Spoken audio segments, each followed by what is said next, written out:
Welcome to Downton Kitchen, a show where we bring some of the most notable dishes from Downton Abbey right into your home. I'm Chef Nini Nguyen, and in this episode, we're baking a special savory treat, veal and ham pie.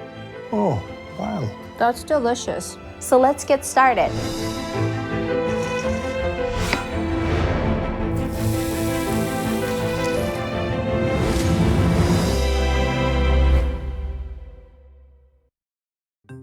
Pie, an incredibly versatile fan favorite that's been around for centuries. Sometimes the filling is your favorite part, and sometimes you crave the flakiness of the crust. The recipe we'll be making today, we won't have to choose whether we like the crust or the filling because every part will be equally delicious. And here to help me today, Downton Abbey's very own Mr. Molesley, Kevin Doyle. Wait, who's he? Cut. Oh, it's Molesley. He's a great favourite here. You don't mind him watching, do you? Hi there. Hello. Welcome to Downton Kitchen. Thank you for inviting me. So for our pastry dough, I'm gonna work on the flour, but I'm gonna need your help. We're gonna whisk 1 egg, beat it really nicely, and then we're gonna add some cold water to it. Here I have some flour. To this, I'm gonna add some salt. And we have some cold butter, and it's very important you use cold butter because if it's not cold, it's just going to smear and get very greasy when we bake it. Have you ever made pastry dough before? No, I wouldn't dare. I'd be terrified. It's not that hard. It's just a little intimidating, I think. I like to kind of shift it as if like you're dealing cards, and it kind of smears the butter into the flour and breaks it up with your fingers. Will you go ahead and add that cold water right into our egg? With any pastry dough where you work butter into the flour, you want to hydrate it slowly because flour from different regions, different brands can vary in hydration. So some are thirstier than others. And so if you add all your water or all of your liquid in at one time, it might get too wet or it might be too dry and you might end up needing more. So now I'm going to have you add some of that liquid. Right. Give it a good whisk before you add it. And then you're gonna add maybe 2/3 of that right into the flour. Okay. And you kind of want to drizzle it in like a circle.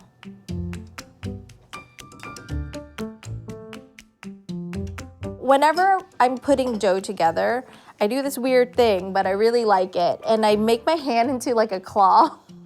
And I'll move my hand around, keeping my hand very firm.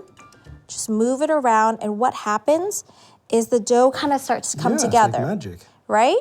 Now there's all this right here that's still very dry, not clumping together. It's just basically flour and butter. That's where I'll add the additional liquid. Okay. So let's go ahead and put that. There we go. And that way we know that we're putting the liquid where it's needed. So going back with my claw hand, just moving it around, and you see it's starting to come together and make a nice dough. And at this point, we're just gonna squeeze and press down. And what's that for? So to get the dough basically into a ball. Okay. And sometimes if you're doing this and it doesn't come all together, like you still have some dryness, you can add a little bit more water. Okay. Do you usually cook at home? Yes, I do a lot of cooking at home. Yeah? Yes. I enjoy cooking. What kind of cooking do you do? Or what kind of food do you like to make? I suppose my favourite is French peasant food. Okay. You know, bourguignon and things like that. And sort of peasant food, really. Yeah. I'm a peasant, really. I think it's the... No, you're not. There's a different tradition in this country with pastry. I mean, it goes back, many years, and it's to do with the fact that the pastry was a means of transporting, the interior of the pie. It was discarded. It was just a means of, you open it up and then you eat the inside. And then you just chuck the and then rest. you chuck to the seabirds or whatever. Yeah. Oh, wow. Yeah. It wasn't expected that the pastry was meant to be edible. So it was, as I say, it was just a means of sort of getting the food from one place to another. This is good. I thought something else was planned, but it is excellent. The recipe calls to not necessarily knead the dough, but you want to basically work the dough so that it's nice and firm. And right now it's kind of wet, a little bit tacky. And And so you want to smash it onto the counter and just kind of fold it over. And you just keep doing that. Smash and fold it over. And we're going to do that a couple of times. But since I've been doing all of the work, I'm going to get your hands in it. All right. Why not let Mr. Mosley help? Why? What could he do? You want to make sure you have flour on your surface. Yes, definitely roll up your sleeves. Okay. And with the palm of your hand, you're going to kind of basically smear the dough Okay. onto the surface. And what is it doing, this sort of pummeling of the... Yeah. So right now, what this motion is activating the proteins in the dough, and it's going to give the dough structure. So it's going to make it more firm. Whereas an American style, like pastry crust or pie dough, we don't work it very much because we want the crumb to be a little shorter, very flaky. Whereas this one has to be a little bit more firm so it can hold, again, like you said, all of the things. All of that. It's always important to let your dough rest. So we're gonna wrap this up. I'm gonna put it in the fridge and we'll clean up a little bit and we'll get into our filling. Excellent. How does that sound? Are you excited? I am a bit. Are you? Would it be common to admit it? And now we're gonna start on our filling. What I'm gonna need you to do is crack another egg. Excellent. So here I have our meats, all kinds of meats, because it is a veal and ham pie. We have veal, we have pork, and we have smoked bacon that's ground up. So I have 3 meats. And the reason why is because the veal is lean, so you want something kind of fatty like the pork to kind of make it nice and juicy. We're gonna beat that. I'm gonna start mixing this. We're gonna add a nice pinch of salt. I'm just gonna go right in. You can, yeah, into the filling, perfect, that's good. Now I'm gonna add a couple of spices, or you're gonna add it. Okay. So we have cayenne, we have nutmeg, we have brandy, and some black pepper. Okay. So why don't we start with the pepper? Give me nice hefty. We wanna season this real well. Perfect, good. And then we want like a ½ teaspoon, you can use one of those spoons over there, of cayenne, which is a little spicy, and you can always add more if you like, if you want it to be a little hotter. Oh, don't get it on your nose. Right in. Yes, right in. Perfect. A little bit of nutmeg. Okay. This is nice, because I could just sit here and mix, and I don't have to get my dirty hands everywhere. And then we're gonna put a nice glug of that brandy right there. Right. Yeah, and the brandy's really going to give it a nice depth. And I just have... Wow. That's Downton Kitchen after hours. Is that a That's glug? perfect, Right. yes. And so I know it looks a little funny with the extra liquid, but as you mix it in, the meat's actually going to kind of suck it up. And so you can't go wrong just mixing it. I left them in no doubt as to how things are done when they are done properly. So now that we're ready to assemble, we need our dough, our filling. We're gonna need some hard-boiled eggs. So will you pass that over here? Oh, what are these for?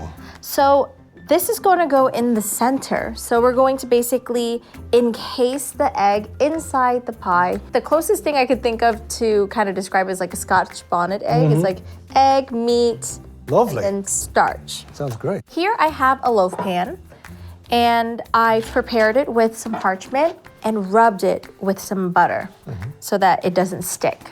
And so I'm just gonna keep that there. And we're basically going to build everything into that loaf pan. And I have my dough here. It's rested, it's nice and soft and pliable. I'm gonna go and dust my work surface. I wanna cut 1/3 of this dough to reserve for the top. Leave that to the side.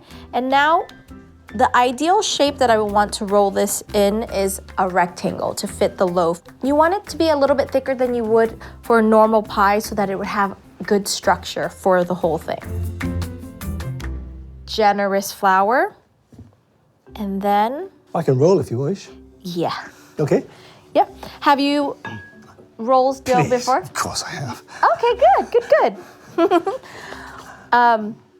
So a trick I find is to constantly roll and move. You're a professional. I'm gonna leave now. So when you were cast for Downton Abbey, was it really exciting? To be honest, not particularly, because it was just, I mean, we didn't know it was going to turn into Downton Abbey. Yeah. So, I mean, as far as I was concerned, it was just another job. Well, as far as everybody was concerned, it was just another job, really. As it turns out, it was a 50-minute meeting that sort of changed my life.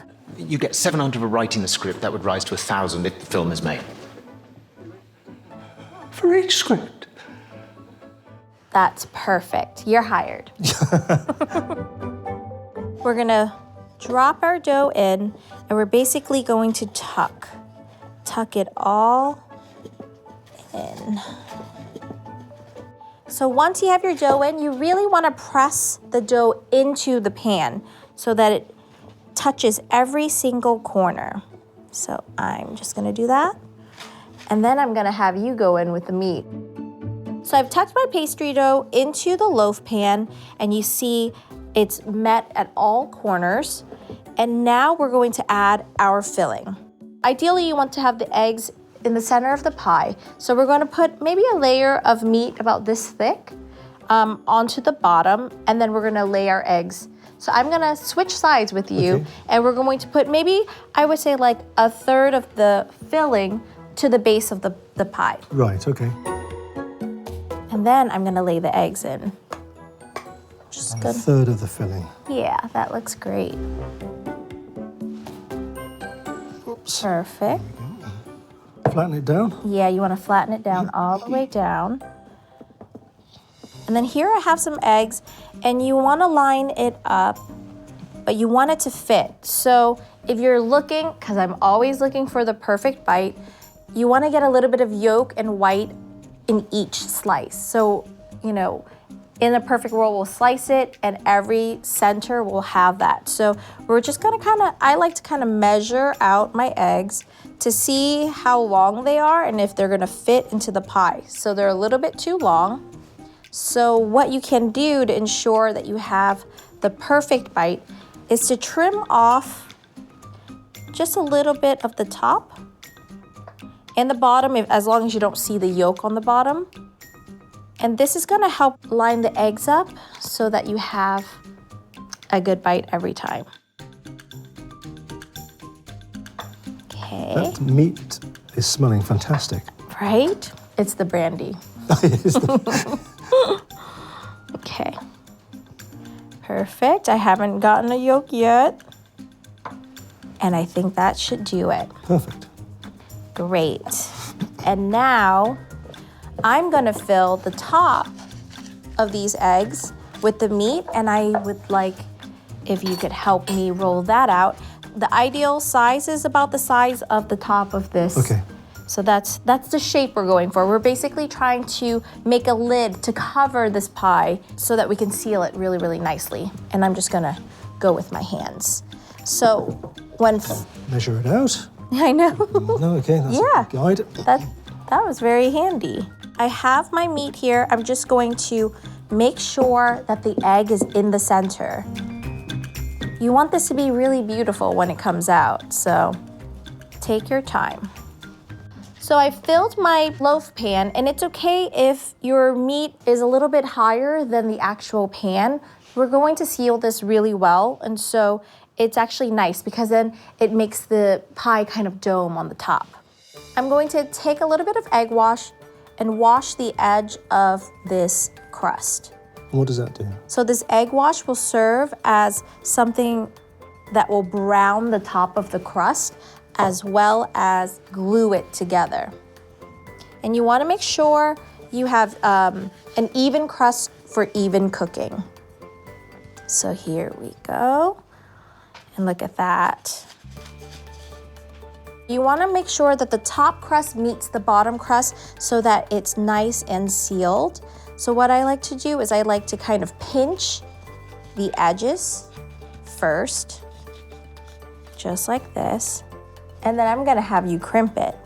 But before we crimp it, you wanna just trim all of the extra dough. You can just take your knife, kind of run it on the side of the loaf pan, just like this. Cutting off any extra dough. I hate throwing away pastry. I know. It's always nice for like decorative things. If you wanted to use that up and you wanted to make this a little bit more pretty, you could cut out some leaf shapes and then kind of use that egg wash to glue it on top to decorate it. That's what I do with all my sweet pies. Now we're gonna want to crimp it, egg wash it, and then we're gonna cut a little hole in the center for the steam to release. And why does the steam need to release? That's a really great question. Anytime you make a pie and you completely seal it like this, the steam that happens when you cook it inside will make the crust expand. And if it doesn't have anywhere to escape, it'll make it kind of explode. And we don't want our pie to explode. I'm gonna hand this to you. And what you're going to do is you're gonna use your fingers. Ah, yes. And you're going to just press little crimps all over To seal it. the crust. Look at that. And then I'm gonna hide this. I know you don't like to waste it, so I'm gonna put it away. Out of sight, out of mind. That's a work of art. It really is. I find that a lot about all of the cooking in this era. Like everything is so pretty, even though it might seem very simple. It really is very thoughtful how everything's built, how everything is made. And so now I'm gonna just clear this and we're going to brush this with egg wash. And this is going to give it this beautiful brown color. And so I'm gonna let you use your artistry and paint this. Okay. All right, that looks beautiful. And now when we wanna cut the hole for the steam, I'm going to just use a sharp knife and I'm just going to cut a little circle. And now we're gonna finish this with a little bit of salt. And the salt also makes it a beautiful crust on top. Oh, I've never done that. Yeah, it gives it a little more texture. Though I think the crust gives a lot of texture as well. And now we're gonna put it into an oven. So we wanna cook this a little bit lower in temperature for a longer time, almost 2 hours. Do you mind getting the door for me? All right, there we go. Here's to the triumph of Downton. We've baked our pie, had some time to let it cool, and maybe have a little bit of brandy. And now, if you were to have this hot, you would slice it up and serve it right away, or you can take it to the next level and do this step. So we're gonna make this savory jelly and we're gonna pour it into our pie and it's going to go in between the pie crust and the filling. I have chicken stock in my pot here. We're gonna wanna heat that up and we're going to bloom some gelatin. So here I have some gelatin sheets. Have you ever used this before? I've never used it, no. So I feel like this is readily available in specialty grocery stores. But if you don't have gelatin sheets, gelatin powder works too. You just want to add a little water so that it softens it. I'm gonna take my gelatin and I'm gonna wring out any of that extra water. And I'm just going to put it right into our stock. And if your stock or whatever liquid you have is warm, it dissolves completely. So it just disappears. And what happens is this will thicken as it cools. So that's all, you don't even have to bring it to a boil. It just needs to dissolve. So now I'm gonna turn this off. I'm gonna do the easy stuff. Right. So I'm just gonna pour our stock right in. Perfect. And we don't have to use all of it because every pie shrinks a little bit differently. And so in our pie here, remember that little hole that we cut out earlier? That's where we're gonna pour this jelly in. And what happens is when you cook the pie, the meat shrinks in the inside and there's a gap between the two. And so if you're serving it cold and you cut it, it's not gonna look that good if it just looks like a hollow pie. So to really fill it out, we're gonna put your favorite part in it. So to make it a little bit easier, we're gonna use a funnel and you're slowly gonna pour.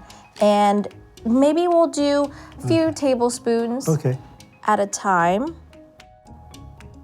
Up, okay. And then you see how it's draining? That's perfect.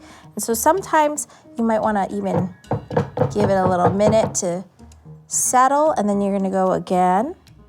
You're doing a really good job because this is a scary task. It's quite painstaking. I know. All right, I think that's it. Once you feel like it's reached the top of the pie, you can set it in the fridge. Sit down. I feel like Andromeda chained to a rock with you lot hovering over me. Here we have it. Isn't she beautiful? She is. This is all your work. You did all of this yourself. As you can see here, the crust is nice and golden brown. And you can see in the inside of our little chimney, our gelatin is definitely set. And so we're gonna dig in. Are you ready? Yeah. I know, I feel like this is the moment we've all been waiting for.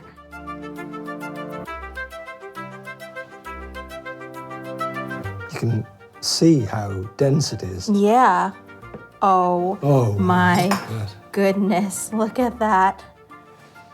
Beautiful. That is really beautiful. The yolk is perfectly cooked. Look how orange that is. That's some good quality eggs. How would you eat it? I want to eat it how you eat it. Well, you can cut a bit off with a fork, or you can just sort of use your hands. I would probably put a little bit of piccalilli on the top, just to give it a little bit of something else. I just in the corner there. Do you want a little bit of this? Yeah. I'm a copycat. Okay. And then just sort of tuck into the corner. Yeah. Cheers. 3, 2, 1. Oh. Wow. That's delicious. But that's incredibly savory and I did not know what to expect with the crust. But it's kind of like firm on the outside, kind of flaky on the outside, and then it gets a little, I don't want to say dense, but it has a nice little chew. Mm-hmm. And the meat is so flavorful. And the jelly, I think I'm team jelly because it's just so, kind of delicate, extremely savory, and this piccalilli? Piccalilli, yes. But that's so good. And it complements it so well. The acidity and the salt with the richness of this pastry and filling. This is so good.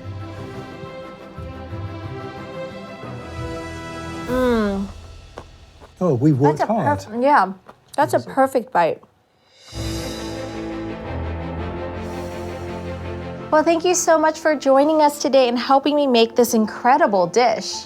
Thank you. It was a triumph. We have way more Downton dishes coming your way, so join us next time as we come together over our next delicious Downton Abbey inspired recipe.